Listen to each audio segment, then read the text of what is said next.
Thank you so much for tuning to the Sands of Time. I'm your host, Tarek Ibrahim, and I'm with the co-host, Mujir Muneeruddin. Our historian at large is of head I like to give him, but judging from your comments below, everybody's a huge fan of Mujir, mashallah. So we're super happy to be here today. We got a topic that is, without question, has so many elements, so many things you guys are curious about. So, end of the world, yeah, we're gonna lightly touch on that a little bit today. Historical context from people from far and wide, we're gonna talk about that today. Someone that's recognized throughout all the Abrahamic faiths, yeah, we're gonna talk about that today. So we got something so big today. I don't even know if we can fit it into one episode. It might be a part 1, part 2, but obviously Mujir is gonna let us know. So, I did a little bit of an intro here for you, Mujir. I hope you don't mind that I got carried away here, but no, when it comes to this topic, we're all pretty geeked out. We're pretty geeked out, right? So why don't we tell the boys and girls what we got planned for them here today? Okay, well, today we're going to be focusing on the greatest king in Islamic history, the greatest Muslim king. And it's Cyrus the Great, Dhul-Qarnayn in the Qur'an. And I think that we got to pause right away, Mujir. Like hold on 1 second. Dhul-Qarnayn, Muslims may know about him, Muslims may not know about him, but he is, given a lot of credit in the Quran for doing a huge thing, right? One of the big things, and that's why I alluded to initially with the end of times, right, is that he's ultimately responsible for capturing and covering and hiding Gog and Magog, to make it in English, right? So I've never heard of that person ever. Like this name, Dhul-Qarnayn, never heard of it anywhere else. Yeah, it's a moniker. It's not actually his name. Not actually his name. So guys, like I said, big show today. So now, Dhul-Qarnayn, you said this is a moniker, right? But then at the same time, what's even more exciting is that now you're giving him title of like one of the biggest kings. And again, me, average Muslim, average intellect, average everything, super average guy, don't recall anything of this sort, that he's a king, let alone do we have kings. And the whole title in which you're giving me here is giving me vibes that I don't know anything you're about to say. And this is part of the excitement that well, in fairness to you, this isn't something that everybody knows. So the Quran, when it's referring to Dhul-Qarnayn, it doesn't actually say Cyrus the Great, whose name in Persian is Kurush Buzurg, the Great Cyrus the Great. The connection that I've made, and I've shared with you my paper that is pre-publication, and we're looking to come out with it fairly soon, is based on a review of the Asbab al-Nuzul, the exegesis of the Quran, the context of the revelation of the verses that relate to Dhul-Qarnayn.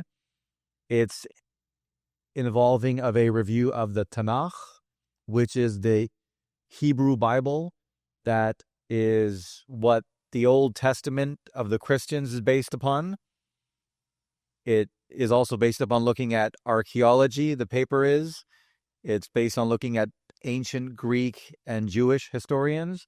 So when you bring this totality of sources together, beyond the shadow of a reasonable doubt, it's pretty clear to me that Dhul-Qarnayn is Cyrus the Great. Yeah, and I think that deserves a pause, right? Because when I was a kid, Dhul-Qarnayn was Alexander the Great. That's what I was taught. I think even in Islamic school, this is who it is. This is Marley Alexander the Great. And to me, I never really bought it, to be honest, because I never heard a story about Alexander the Great trapping people in an enclave. Right. So I was never able to buy it, but I'm not going to tell auntie, sister so-and-so and then get like rocked in class. Yeah. I wasn't the challenging type on these issues, right? But you sound arguably pretty confident here. Well, okay, so to be fair, I don't know that you'd have historical, archaeological, biblical, Tanakhic sources that would talk about the Ya'juj and Ma'juj. That is a story exclusively found in the Quran. Okay. The way the Quran typically operates, though, it's musaddiqan lima bayna yadayhim. It is sent as a scripture to confirm the earlier scriptures in their vintage original form, but it typically doesn't like to regurgitate all that those scriptures had previously said, but certainly not what they say now. Because then the allegation could be, well, why do I need to read the Qur'an? I got the Old Testament, or I got the Tanakh. Right. So the Qur'an actually likes to take what is out there and put a different spin on it often for its own didactic purposes, and to veer away from certain areas that it thinks that the purveyors and the custodians of the previous scriptures went wrong by changing it and altering it. So, big claim. It's a big claim. So where do we begin with this? How do you want to start? I think because we're assuming everybody knows Dhul-Qarnayn in general. Yes, most Muslims that read Surah Al-Kahf. Yeah, Surah Al-Kahf. This is the Friday read. You know what I mean? Yeah. So, but I think it's fair to say that even a little bit of a brief Islamic story on him, just a very quick review of our Friday readings. I think it's fair game for the audience. Let's take it from the top. So Dhul-Qarnayn is a divinely inspired figure in the Qur'an in Surah Al-Kahf, ayahs 83 through 100 in Surah Al-Kahf, which is the 18th chapter surah of the Qur'an. Tafsir. Dhul-Qarnayn, sorry? Tafsir Mujir. Astaghfirullah. I'm not a mufassir. I'm just telling you my own personal opinion as a nerd of history. Surah Al-Kahf, it talks about this divinely inspired figure who goes on a journey from west to east. He conquers the world. He spreads justice throughout the world. And he carries out, importantly, an eschatological purpose. That is, he is instrumental in building a wall between the world and Gog and Magog, because they are, as the Qur'an said, yufsiduna fil ard. They are spreading destruction and fasad throughout the earth. So he is conscripted by people to build a wall, which he proceeds to do. The impression you get from the Qur'an and from the exegesis is that this man is a world conqueror who spread the word of God and his religion throughout the world, and he was somebody that stood for justice, fairness, and standing up for the poor and the oppressed. There's so many elements to his story that he's always been legendarized and immortalized as, oh, he's a king like Dhul-Qarnayn. And Dhul-Qarnayn literally means he that has two horns, he of two horns. Oh, Dhul-Qarnayn, right. When you break it down. But most Muslims, and this is actually where things went wrong when the early ulama didn't think or immediately recognize that Cyrus was Dhul-Qarnayn or vice versa, and they thought it was Alexander, because the impression you get from the Quran is that this man conquered the entire world. And the challenge with 7th century Arabia was Cyrus is not yet that well known in Arabia. The archaeology that we discover in Persepolis or in Pasargadae in Iran in the 19th century is very recent. So this archaeology uncovers that, oh my goodness, this man conquered the world. He did these amazing things. The Cyrus Cylinder was really the first instance of a charter of human rights and religious freedoms in the world in an era. Cyrus lived from 600 to 531 BC. So this is an era where he had no business being a champion of human rights. These are ancient kings that they have the divine right and authority in the eyes of the people to do whatever they want, and no one's going to stand in their way. Yeah, right. And then you've got this guy that comes in and goes, freedom of religion for all. You guys do what you want. I'm here for justice. There's multiple instances where he overthrows or conquers an enemy and makes them his vassal lord in their place. So it's just an incredible story. And it's something that you can only truly do justice by taking it from the top. And I think that's where a lot of Muslims probably could benefit from understanding who this Cyrus the Great is. So Islamic tradition hasn't captured it that well because our original sources that existed in that milieu of the 7th century Arabia didn't have readily available to them narratives and stories about Cyrus the Great and his greatness. They just knew about Alexander. Alexander's very well known. By then he had conquered Egypt. Alexandria was a very famous city even then. Of course. My hometown. Exactly. So Alexander is well entrenched in classical Arabic Muslim history. but not Cyrus. Cyrus was a Persian who spoke a different language. He was at least emanating from a place that wasn't necessarily in Arabia or in lands that became Muslim immediately. Well, with Persia, but there was a bit of a disconnect there. So Cyrus is born in 600. His father is a man by the name of Cambyses. And if you don't mind me asking, and I know it's a little bit of a direct, if we can just, how do you know this? Like how do you know he's born here? And so Cyrus is a very historical figure. There's numerous books. Ancient Greek historians. Herodotus is one of the best sources. He's a Greek historian that was relatively contemporary to the Cyrus or the post-Cyrus period. So within 50 to 100 years, you had leading Greek historians that had access to primary accounts that had met Cyrus, lived under him. There would have been scriptures, parchments that he might eyewitness testimony that he'd be basing it on. So well established historically. It's actually not like a lot of our beloved prophets of God. Yeah. Nabi Dawood, Nabi Sulaiman. We actually don't have things that can prove to a secular audience other than the Qur'an that these legendary heroes of ours existed. Cyrus is actually very different. But what we don't have is the Qur'an saying that Cyrus is ours. We actually have to make the connection by looking at the Qur'an, looking at the tafsir, looking at the history and all these different sources, and then making that connection together. So where was I? 600 BC he's born. Yeah. His father is Cambyses, who is this, and he is descended from a man by the name of Achaemenid. So that's where he gives the name to his empire of Achaemenid, the Achaemenid dynasty, the Achaemenid empire. But make no mistake, when he's born, his dad is just a nice little mayor of a small principality called Anshan. So according to Herodotus, which a lot of Western historians think is purely legendary, but I think it'll resonate with a lot of Muslims, Astyages is actually Cyrus's maternal grandfather. So in Urdu, we're going to call him Nana, his Nana, Jad min al-Um. His Nana has a nightmare that his daughter Madani's water breaks, and the water that comes out subsumes his entire empire. So he comes eventually to the interpretation that Madani's offspring is going to wipe out my throne. So what he tries to do, essentially, is marry off Madani to the biggest loser in his circle that he knows, and that is Cambyses of Anshan. He's like, oh, this little Persian guy, he'll never mount a threat. Like, what's he going to do to the great Median Empire? I'm Astyages. I'm not going to give him to the Lydian Empire because they're pretty strong. Sure. Babylonians, they're pretty badass. Who's that little Persian guy? But what's that city called again? Anshan. Yeah. Give him Madani. Nobody cares about that. Nobody cares. He's never going to amount to anything. It reminds me of the story of Sayyidina Musa. 100%. And this is where it gets very interesting, because a lot of Western historians go, oh, there's so much to Cyrus's history that is mythological.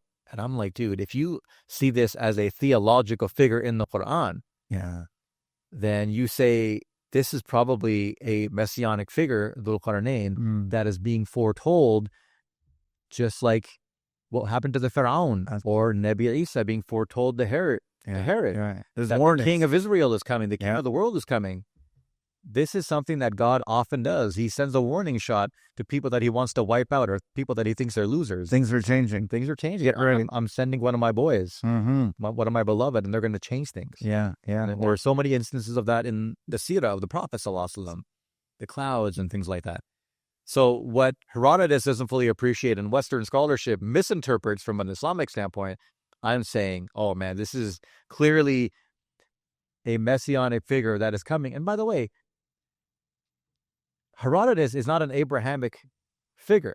He's not an Abrahamic scholar. So this knowledge about this mythological so-called dream is not even coming from an Abrahamic source. I'm not getting this from the Tanakh. I'm getting it from an academic ancient scholar who's saying, this dude was Madani apparently came into Astyages' dream. He's saying this is a guy that isn't looking at it from a Jewish, Israelite, Christian, Muslim perspective. Yeah. He's got no pony in that race. Yeah, he's just telling the story. He's telling the story. Wow. So you're looking at that as a Muslim, you're like, this is not some ordinary dude. And then Astyages tries to get him killed when he finds out that he's born. And one of his generals betrays him because he can't get himself, according to Herodotus, to kill this Cyrus, this baby. So according to Herodotus, this man he finds out when this young man grows up to become Cyrus, and he obviously is very upset with his generals. And according to Herodotus, he mutilates that general's son in revenge and feeds him to an entire banquet that general is invited to. Oh, wow. And then he's goading and taunting the general. He goes, "How's the food?" And the general doesn't let on at all. Apparently he goes to Asciages. "Whatever pleases my lord," is what he says. He just plays the long game. But in about 50 years, the great Cyrus grows up and he turns on his Nana. And his Nana, who does he send to put down the rebellion from Anshan? The general. And the general gets to the battlefield, is like, "Cyrus, my boy." Welcome. He just joins him. And then they go and he wipes out the Medianite Empire. So the Bible captures this as the unifier of the Medo-Persian Empire. This is captured. And here's the beautiful thing. Cyrus, in conquering Median, appoints his Nana as his vizier and as the ruler of that province. That kind of person he is. Right? Bro, wow. So again, this is not a normal dude we're talking about here. No, it's not. So he conquers the Median. That becomes his advisor. He's the advisor. The guy generally running that province. He's like, "I'm leaving it with you, even though you ain't got nothing on me. It's mine now, but no, you keep it. You run it. You keep running it. I'm not here to destroy anything. I'm here as Dhul-Qarnayn to enact justice." And then he goes, and by the way, we're going to get into the analysis from the Qur'an, but I'm just giving you guys a backstory. Great backstory. Then, in 547, he goes west, to what is called Lydia. The kingdom of Lydia is generally in what is modern-day Anatolia, one of the great empires of that time. And Cyrus shows sheer military genius in catching the king of Lydia, Croesus, off guard many times, including at the Battle of Timbra in 547, where he defeats him and he conquers all of Lydia. So now he's taken over the other major empire. All that's left at that point is now the Babylonian Empire, and the Babylonians at this time in the mid-6th century control the Holy Land, al-Quds. Right. So the Babylonians in 586, so when Cyrus is 14 years old, invade and they conquer the kingdom of Judea, which is the southern half of the kingdom of Nabi Dawood alayhi salam. It was formed what English and biblical tradition call the kingdom of Israel, the kingdom of Nabi Yaqub alayhi salam, kingdom of Bani Israel. After Nabi Sulaiman alayhi salam, it actually separates via civil war into two parts.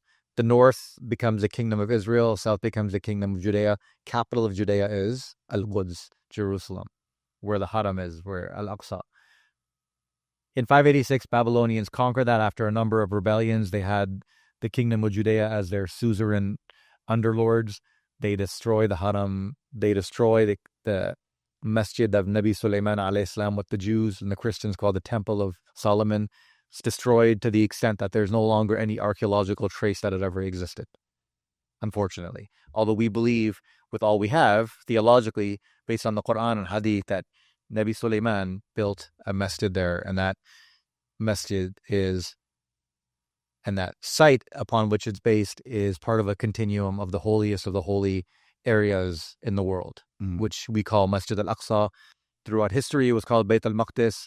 Jewish tradition refers to it as Bayt HaMikdash. It's all the same place, same language, same lexicology and etymology. So when Cyrus is 14, this happens. Haram gets destroyed. The Israelites go into exile into Babylon. So Nabi Daniel alayhi salam, Daniel from the Old Testament and the Tanakh, and a bunch of other prophets of God and other Israelites are living in Babylon for the next 40, 50 years. So Cyrus, fast forward to 539, turns his sights onto the final major empire around, the Babylonians.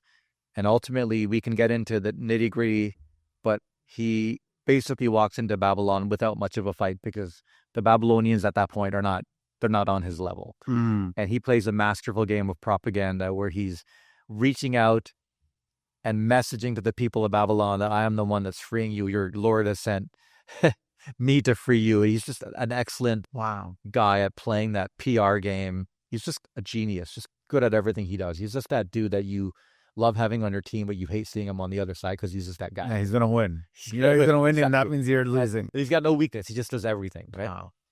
So in 539, he comes in and he conquers Babylon, and his strategy is brilliant. According to reports, he actually finds a way to redirect the river, the Euphrates, going right through Babylon. And when he cuts off the river, that creates a pathway for his military army to just walk into the city through the pathway. And so he easily just conquers it, no problem. But contrary to ancient tradition, nobody's slaughtered, nothing happens. It just goes back to business as usual, but he upgrades it by the Cyrus Cylinder. He issues the edict where everybody's going to be free. Anybody whose temples or places of worship were destroyed, we're going to rebuild it. And he entrenches this into his constitution, that's the Cyrus Cylinder, which is very consistent with what the Bible says Cyrus did when he came. So the Bible and the book of Daniel, there's a bunch of different books and the Tanakh that talk about what Cyrus did to the Israelites, how he rebuilt the temple of Judea, which is Masjid Aqsa, Bayt al-Maqdis in our tradition. Book of Nehemiah, Ezra, Isaiah, these are all Nabi Ishaya, alayhi salam, Nabi Daniel, the book of Daniel. They all talk about Cyrus to a certain degree, and they really fill in the Abrahamic blanks to what general academic history and archaeology leaves behind. Oh, is that right? So wow. We know he's a historic figure. We know he did all these things. But because the Israelites are a very dispersed faction in 539, they've been defeated, they're small in number, nobody's writing about them. You're not going to find many people saying, oh yeah, and there's these Israelites, there's like 16 of them in Babylon, right? They had their temple was destroyed. There's not many people writing that much about them. Old history. But we only hear about this from the Tanakh and the Old Testament. Now, I know what people are thinking, and I know a lot of our Muslims like, oh, Mujir, Israeliyat, what, this is... Yeah. No. So, Hails. Exactly. So what I will say in defense of the Tanakh and the Bible here, the Old Testament, is when the Torah was burned in 586 by Nebuchadnezzar of the Babylonian Empire, it's generally held, according to history and even academic history, to have been reconstituted, redacted, and recompiled by a scribe by the name of Ezra who lived in the 500s. So 459 is generally the time. Okay. So at 459, he's basically within one generation of Cyrus dying in 531, or one or two generations. So things are very fresh. And if you look at a lot of the books, Nehemiah, Isaiah, they talk about this non-Israelite figure that saved them and rescued them, which is very unusual for the Tanakh to anoint a non-Israelite savior, which in fact, to its credit, is actually embarrassing to their national pride. Like if I'm going to fabricate something and I'm a scribe, why would I say that some Persian dude had to come save my bacon? Yeah, sure. It's not going to happen. Never I'm going to say there's some great king named Aha or some guy named Ariel Sharon that came and shaved me. I'm not going to say that some guy from Iran. Persian guy came, right? Absolutely. So there's so many factors that you look into that lead to you being able to believe the biblical passages, okay? And then you look further into the biblical passages, and it tells the story of a great king in the book of Isaiah, where God speaks to him and says, Cyrus, although you don't recognize me, I am your Lord. I'm paraphrasing. I'm not a biblical Tanakhic scholar, but I'm going to paraphrase. Over time, in the book of Ezra, which comes later, because it's named after the scribe Ezra, and there's also a prophet, apparently of God, named Uzair, alayhi salatu wasalam. So it comes later, Ezra, and it talks about Cyrus now saying, my God has decreed that I rebuild the temple in Judea, which we understand to mean Bayt al-Maqdis. He's going to go build the holy shrine after it's been destroyed. So the way you read that is, here's a man who, according to regular history, Zoroastrian history, is a monotheist to begin with. They believe in they have him recorded as one supreme being. Now, Zoroastrianism might not look as austerely monotheist on the standards of a Muslim or a Jew, a Jewish person, but it's still one supreme being. And maybe things have changed over time, but generally his people were monotheistic. Interesting. Right? So when he lands in Babylon, that's when he gets directly in contact with who? Nabi Daniel, alayhi salam, who was known to consort with all the kings of Median, Lydia, Babylon, right? And he's the great prophet of God, alayhi salatu wassalam. So now, that is likely the moment that this monotheist Ahlul Kitab, as the Zoroastrians are considered, meets an Abrahamic prophet and becomes a Muslim. And I want to remind everyone what I mean by Muslim. This is not to say that you can't say he's Jewish or you can't say he's Persian. Muslims recognize somebody as a Muslim pre-Risala. Before the Prophet ﷺ, the definition of a Muslim is, do you believe in one God and do you follow the creed of a prophet of God? So if you're a follower of Jesus, you're a Muslim. Just like we used the example earlier. I'm a lawyer, I'm an entrepreneur, I'm a history nerd, I'm a South Asian, obviously a Muslim, I'm of Arabic ancestry descent. I'm all those things. And me claiming one of those things should not be to the affront of another one of those things. They're all the same. They're all the same. Right. So these are all different intersectionalities. So this is not to say that Persians and Yehudis, Jewish people can't claim Cyrus as one of theirs or one of their messiahs. This is not what this is about. It is actually the opposite. We know from the Qur'an, قُلْ يَا أَهْلَ الْكِتَابِ تَعَالَوْا إِلَى كَلِمَةٍ سَوَاءٍ بَيْنَنَا وَبَيْنَكُمْ. Say to the people of the book, let us come together and find commonality in believing that there is only one God and only worshiping one God. There's so many commonalities, and Cyrus is one more of those great commonalities. He's a Messiah in the Tanakhic biblical tradition.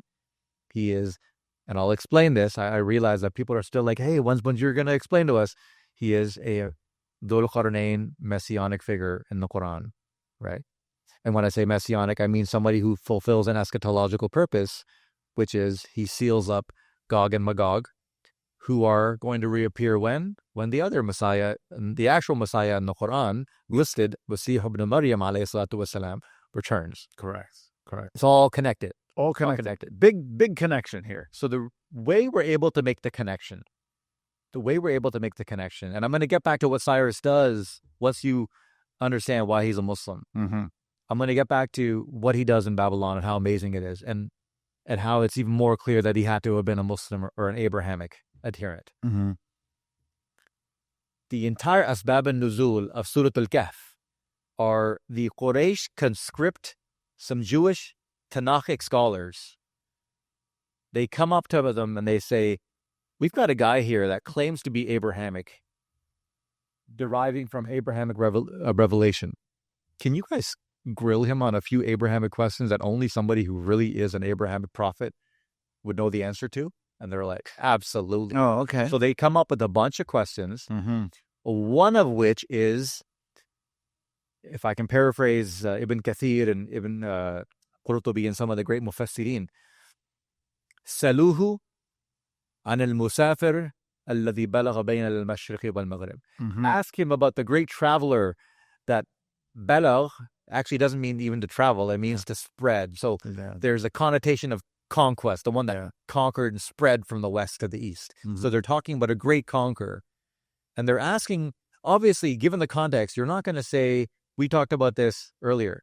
If you go, somebody comes to me and they go, let's quiz Tarek on his basketball knowledge. I'm not going to be like, who was Michael Jordan? Yeah. Right. Yeah. I'm going to ask you something that I know that only a real expert would know. Absolutely. So that's where what we talked about earlier about Cyrus not being that well known comes into play.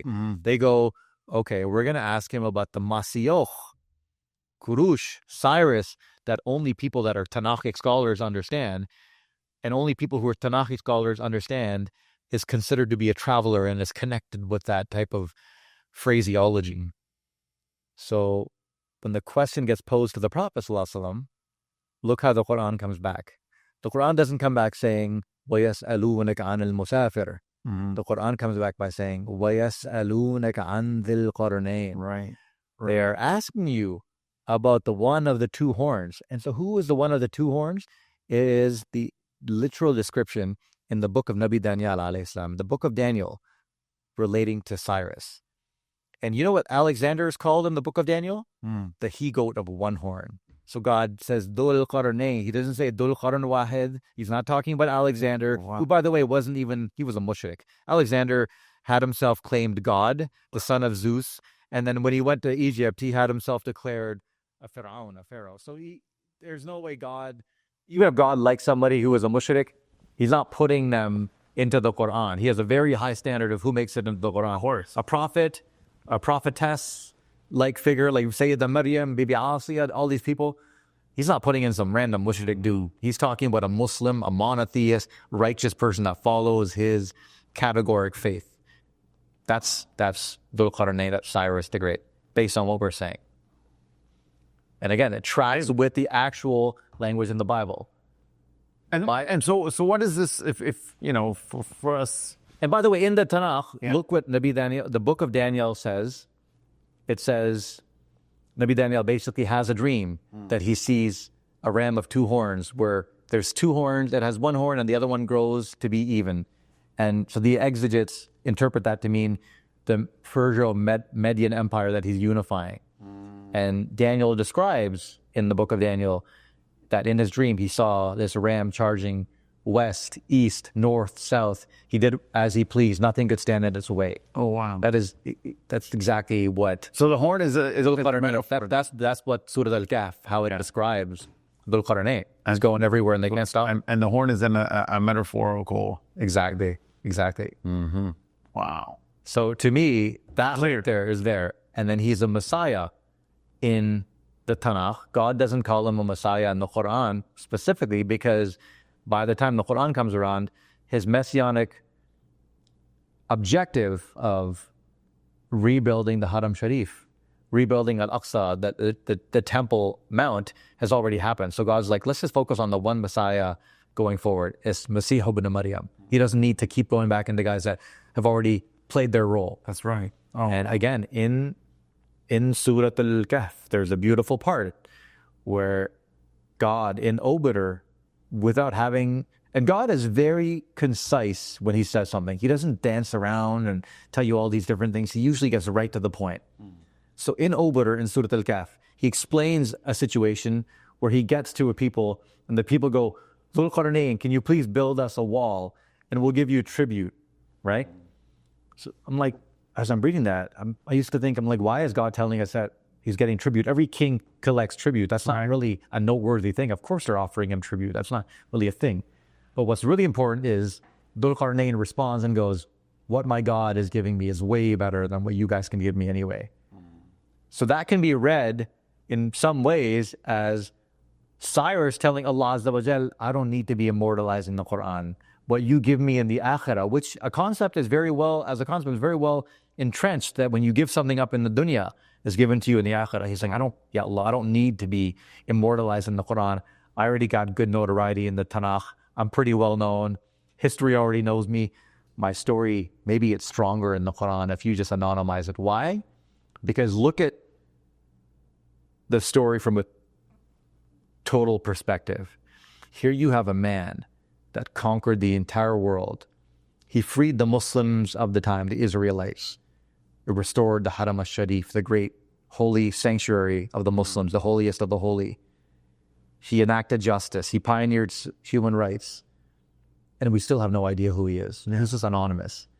So the idea is, Mujir and Tarek, we can do all those things, and there's no connection between the value of the things that we achieve and notoriety, or as we say in 2025, virality. Yeah, right. There's no correlation. Wow. Similarly, prophets of God. According to some traditions, I know a lot of ulama will say it's da'if, but some people say, according to hadith, we can have up to 124,000 prophets. Mm-hmm. So other than the Quran, hadith, and maybe the Old Testament and Tanakh, that means there's about 123,950 prophets that we have no idea about. Absolutely right. But there's no question who is fulfilling the highest function to God and to humankind. It's these prophets. So there's clearly no connection between God telling you about somebody or somebody fulfilling a major service and being well known. Yeah, right. So think of the beauty of that story. Amazing. Cyrus is like, God, yeah, Allah, I don't need that reward. I'm good. So let's talk about, let's shift gears a little bit. Yeah. Not major gears. We're not going in reverse, but let's just shift a little bit. So you very lastly there, you mentioned something about making a wall and getting tributes. Yep. Yeah. Now, this wall is from a Muslim perspective, from a Qur'anic perspective, this is like the biggest, in my humble opinion, the biggest mystery in the world is where is this wall? What is this wall? Is it made from iron? Is it made from ore? Because there's a lot of theories. Like you go type this in on Google and you are overwhelmed with thought. So I've always had this ambition that anything in the Quran is true. And therefore, it's only my lack of knowledge that can't figure it out. This is and by extension, if the Quran alludes to something, let's say half-heartedly or in very concise ways, the general spirit of hermeneutics of the Quran is that we're supposed to actually investigate what it says. That's right. Right? That's right. That's why so much scientific knowledge has been spurred by things like an ayah. For example, the great Dr. Maurice Bucaille, he realized that there's an ayah in the Quran, I believe Surah Al-Tawbah. There's an ayah of the Quran where Allah says to the Pharaoh, your body will be preserved for all time.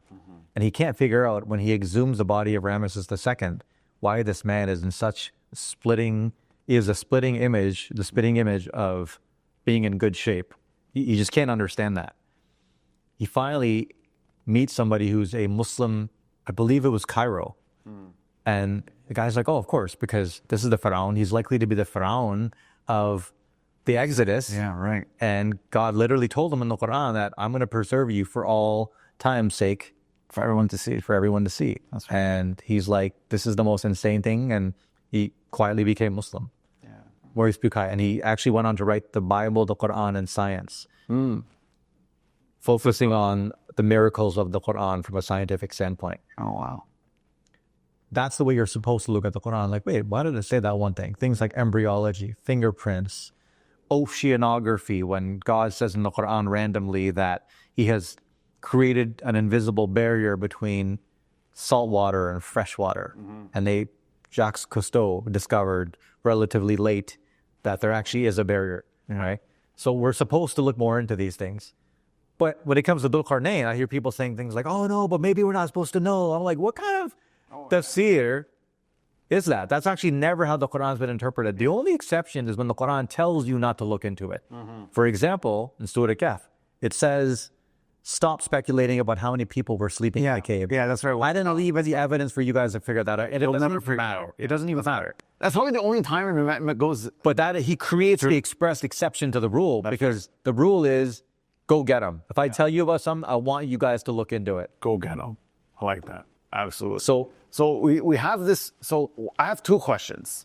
The first question is, of course, is Gog and Magog mentioned historically that there's this civilization or people or whatever, and they got covered or buried or closed off? Is there anything that you know? there's nobody that is listed on the map as being Gog and Magog. Yeah. That's for sure. There's going to be no shortage of theories and people saying that, oh, this is probably Gog and Magog and that's Gog.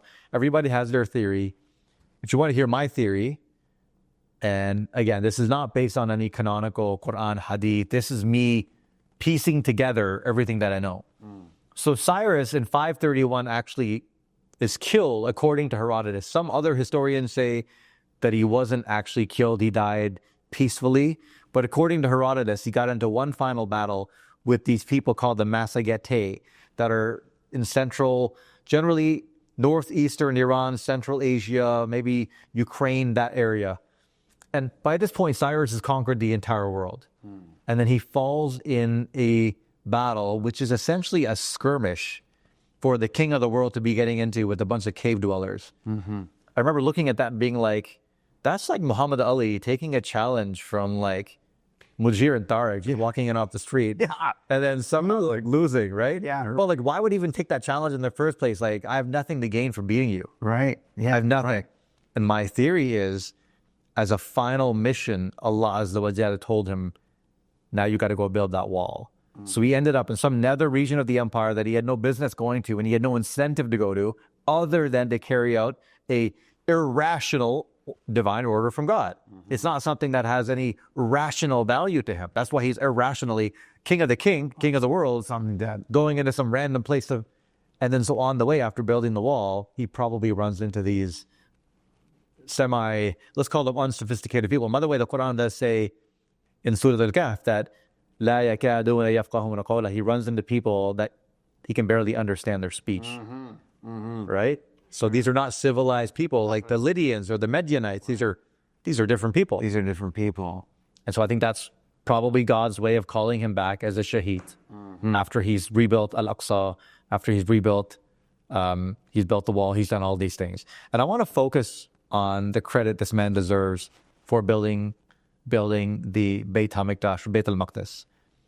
When he comes in 539, as recorded by the book of Ezra, when he says, I'm going to rebuild the Haram, in our words, there's actually not a lot of political will for him to do that.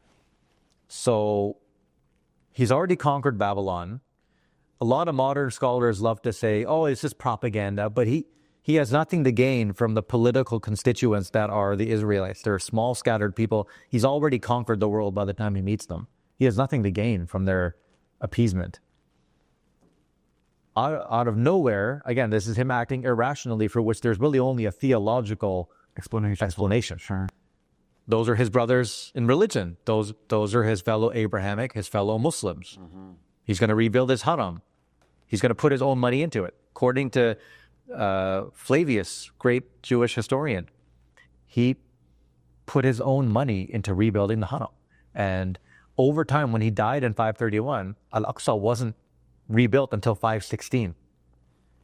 So it took almost like 20, 30 years. And the reason was, when he died, his son, Cambyses, was a bit of a moron, and he was cajoled by local advisors and wealthy Nobel laureates, if you will, powerful people in his society. Sorry, maybe Nobel laureates isn't the best word, but a lot of his people around him and powerful constituents to discontinue. They were like, Cambyses, why are you building these people's temple? Why are you rebuilding? What the heck is this? And according to certain people like Dr. Roy Casagrande and other scholars, he actually conscripted special architects from Egypt that could rebuild the Haram, because he's like, we don't know of a structure that can be built on an unstable mountain like Mount Moriah, like Al-Aqsa. So he went out of his way. He's not just building you your temple that was destroyed. He's putting a lot of his own love, TLC, into it. No kidding. Right. And he goes against the grain such that when he dies, it almost dies with him. Everyone's like, oh, Cyrus, that freaking heretic Muslim, he just wanted to build that masjid. And they stop it. Somehow, finally, the Israelites do a good job of winning over favor from the next king, Dariush, and it's finally completed in 516. But it shows you this man is going against the grain inexplicably to do the things that we love him for doing. Wow. These are not politically expedient like scholars like to dismiss. There's no benefit for it. So if I told you there's a man, conquered the world, pioneered civil rights and religious freedoms, liberated Al-Aqsa in Jerusalem, returned the Muslims and the Israelites and the Jews to their religious freedom to practice, and put his own money into rebuilding that, what would you say? Hero. Muslim hero. I don't even care what his shahada is like. I will take that man, right? Yeah, sure. And now we have reason to believe that theologically he was also Muslim. Wow. So, like, where do we go wrong with Cyrus's Dhul-Qarnayn here?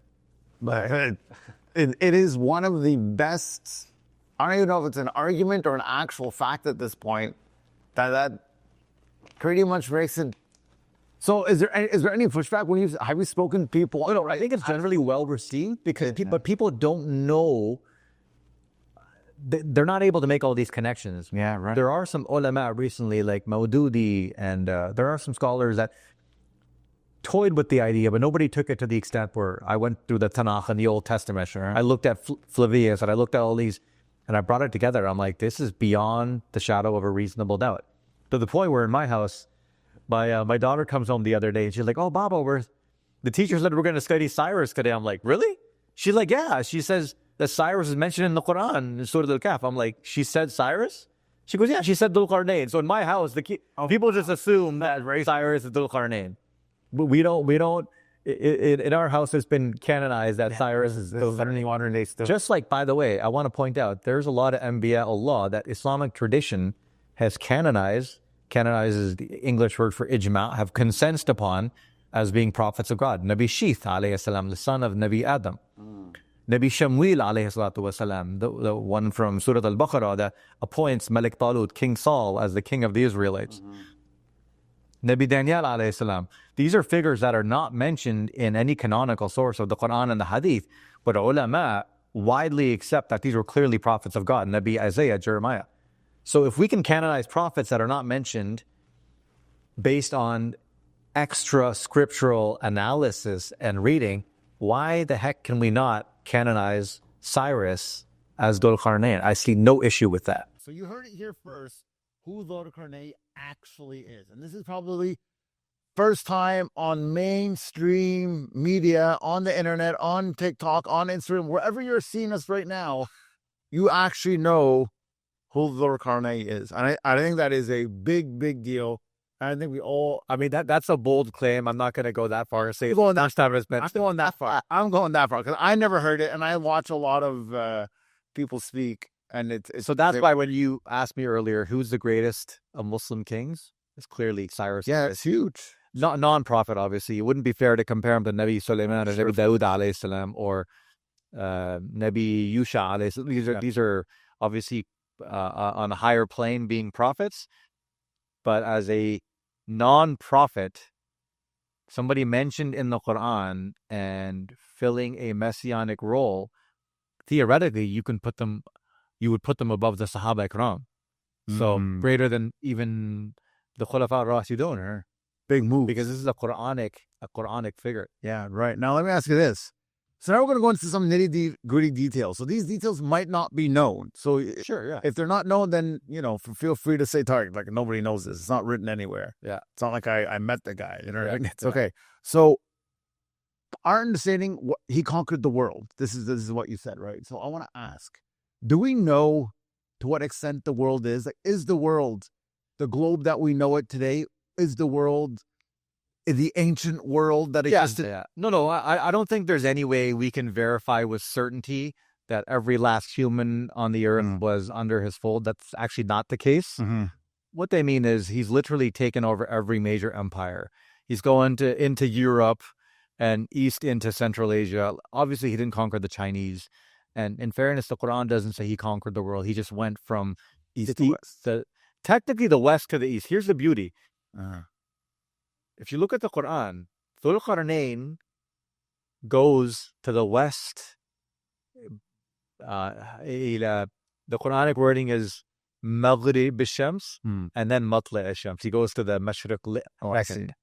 Usually in vernacular or in speaking, you just say east to west, east to west. Right. But the Quran, out of the ordinary, actually has this guy going west to east because Cyrus started in Anshan, went west to west to Median, which is northern Arabian Peninsula, west to Lydia and Turkey, and then came east to Babylon. Oh, interesting.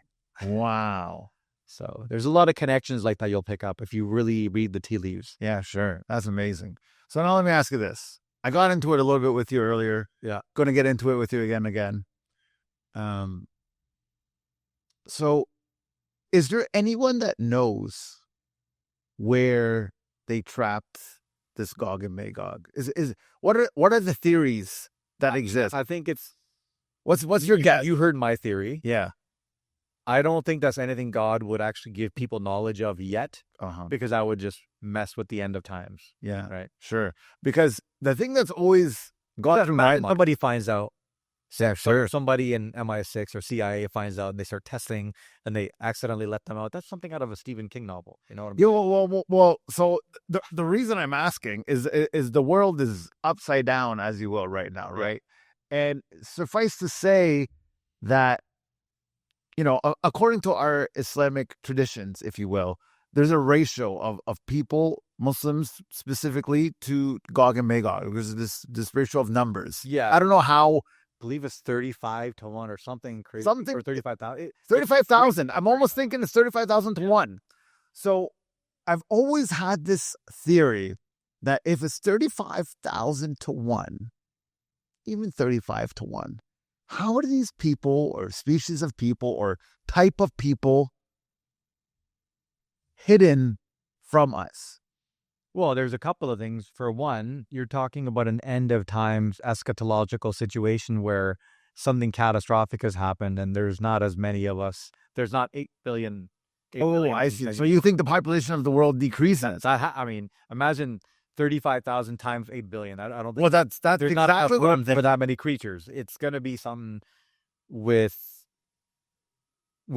a very sad story of something catastrophic having happened. And look at the other eschatological hadith. For example, where the Prophet ﷺ says, you will leave Medina in the greatest state that it's in. Mm. So it's going to continue to get better. And then something all of a sudden that isn't in line with the idea of a gradual decline will happen. Nuclear, something chemical, biological. And according to the hadith, and I'm paraphrasing, so don't quote me on this. I didn't sign up to be a muhaddith in this episode. Yeah. But generally what I understand of the hadith is a man will walk in with some sort of an animal, it may be a dog, or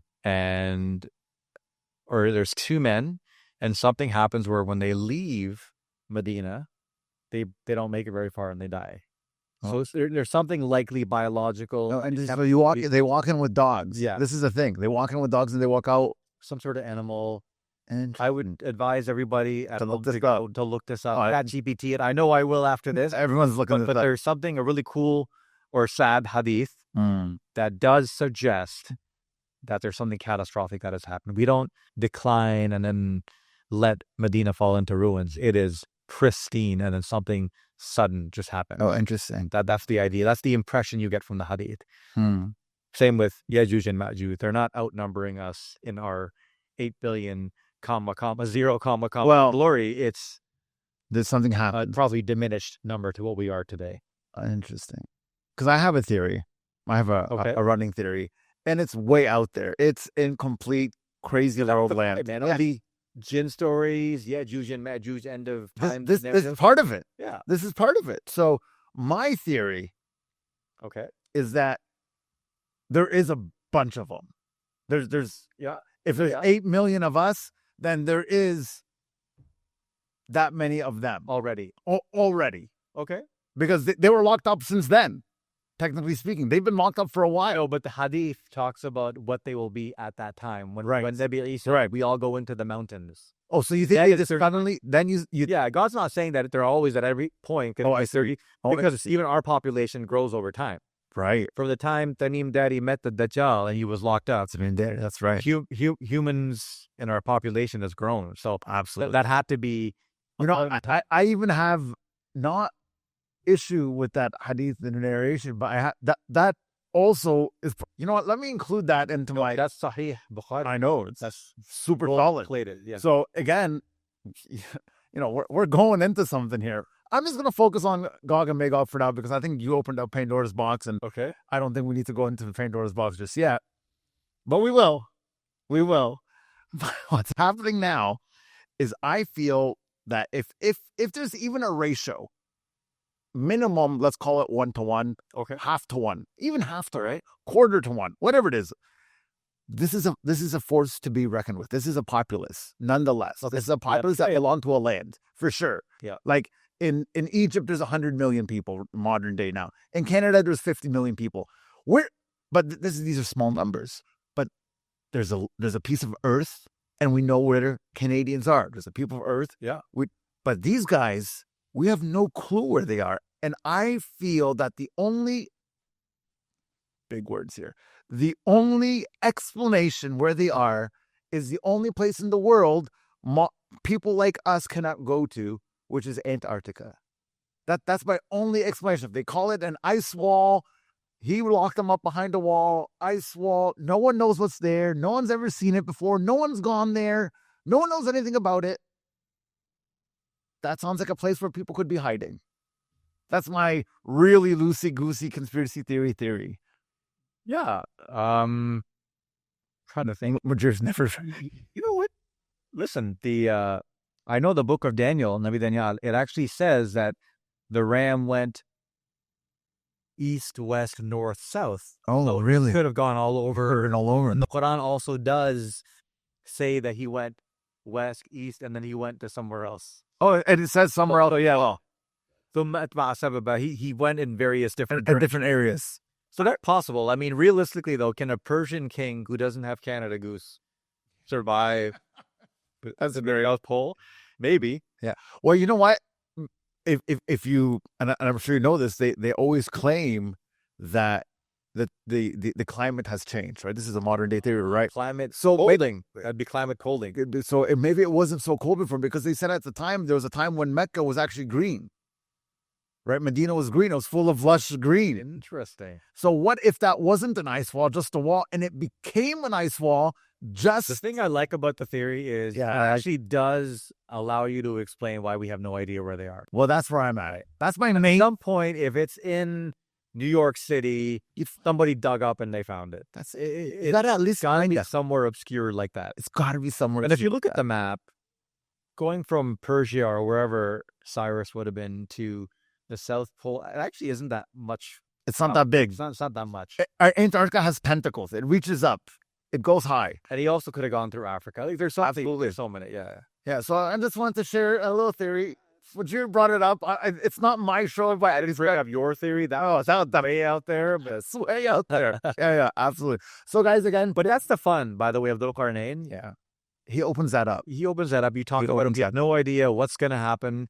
We just know now that he was one of the greatest of kings, the greatest of Muslim kings. He was the Mashiach in the Jewish tradition, the Messiah. He is a man exalted in the Old Testament as a great king.